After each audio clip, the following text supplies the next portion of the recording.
പിട്ടുകള അല്ലെങ്കിൽ വട്ടുപിടിക്കും. സ്നേഹമുള്ള DCL കൂട്ടുകാരെ, ഒരിക്കൽ 4-5 ഈച്ചകൾ ഒത്തുകൂടി കാട്ടിലെ രാജാവായ സിംഹത്തെ ശല്യപ്പെടുത്താൻ തീരുമാനിച്ചു.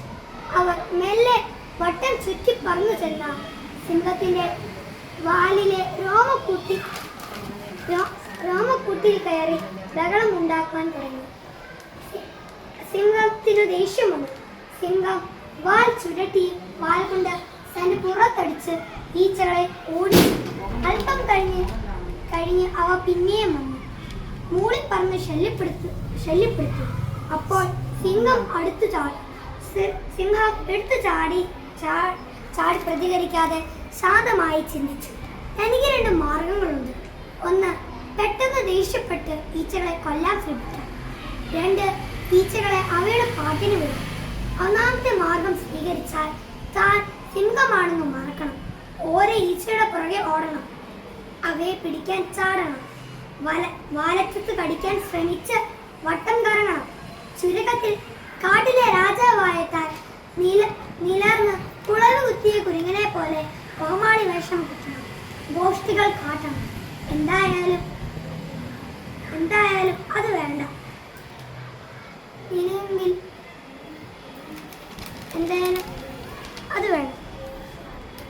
അപ്പോൾ പിന്നെ മാർഗം 2, ഈച്ചകൾ വെറും ഈച്ചകളാണെന്നും താൻ കാട്ടിലെ രാജാവാണെന്നും തിരിച്ചറിഞ്ഞ് സ്വന്തം നിലയും വിലയും അനുസരിച്ച് മാത്രം പ്രതികരിക്കുക. ആലോചനയ്ക്ക് ശേഷം സിംഹം 2ാമത്തെ മാർഗം തിരഞ്ഞെടുത്തു. സിംഹം തന്നോട് പറഞ്ഞു, ഈ ഈച്ചകളെ വിട്ടുകള അല്ലെങ്കിൽ വട്ടുപിടിക്കും. പ്രിയ കൂട്ടുകാരെ, രസകരമായ ഈ കഥ ഒട്ടേറെ പ്രധാന കാര്യങ്ങൾ പഠിപ്പിക്കുന്നുണ്ട്. ഈ സിംഹവും ഈച്ചകളും നമ്മുടെ സ്വഭാവത്തിൽ തന്നെ ഇല്ലേ? ജീവിതത്തിൽ പ്രയത്നിച്ച് വിജയം നേടിയെടുക്കാൻ കൊതിക്കുന്ന നമ്മളെ സിംഹമായി സങ്കല്പിച്ചാൽ ആ ലക്ഷ്യം നേടുന്നതിൽ നിന്നും നമ്മെ വ്യക്തിചലിപ്പിക്കുന്ന അശ്രദ്ധകളല്ലേ ഈച്ചകൾ? നമ്മൾ ഈച്ചകളുടെ പുറകെ പോകണമെങ്കിൽ നമ്മുടെ യഥാർത്ഥ ലക്ഷ്യം മറക്കേണ്ടി വരും. പ്രയത്നം ഇടയ്ക്ക് നിർത്തേണ്ടിയും വരും. സിംഹം മടിപിടിച്ച് കടന്നാൽ മാത്രമേ ഈ ഈച്ചകൾ ശല്യപ്പെടുത്തുന്നുള്ളൂ.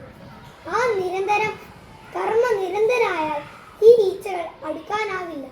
അതുപോലെ നമ്മിലും ലക്ഷ്യബോധവും ഉത്സാഹവും തളരുമ്പോൾ മാത്രമേ നമ്മിലേക്ക് മടിയും അശ്രദ്ധയും ഈച്ചകൾ അടുക്കുള്ളൂ.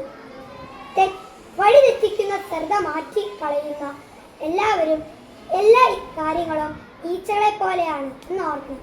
U are a born winner എന്ന ഗ്രന്ഥത്തിൽ നവീൻ കെ ചൗധരിയാണ് വിജയിക്കാൻ ആഗ്രഹിക്കുന്ന ഈച്ചകളെ ഭയപ്പെടാറില്ല എന്ന പ്രശസ്ത വാക്യം അവതരിപ്പിക്കുന്നത്. ഈച്ചകൾ ഇനിയും വന്നേക്കാം.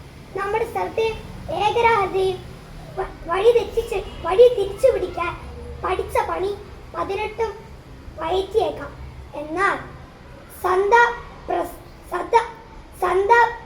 പ്രവർത്തന നിരന്തരമായ ചേതനകളോടെ നമ്മുടെ മഹാസ്വപ്നങ്ങളെ ഉയർത്തി നിർത്തിയാൽ, നമ്മുടെ ജീവിത ലക്ഷ്യം മാത്രം മുന്നേറി നീങ്ങിയാൽ ഈച്ചകളുടെ വഴിക്ക് പോകും. നമ്മൾ ജീവിത മധുരം നുകരുകയും ചെയ്യും. എന്താ കൂട്ടുകാരെ, ഉണർന്നാലോ? ആശംസകളോടെ സ്വന്തം കൊച്ചാട്ടൻ.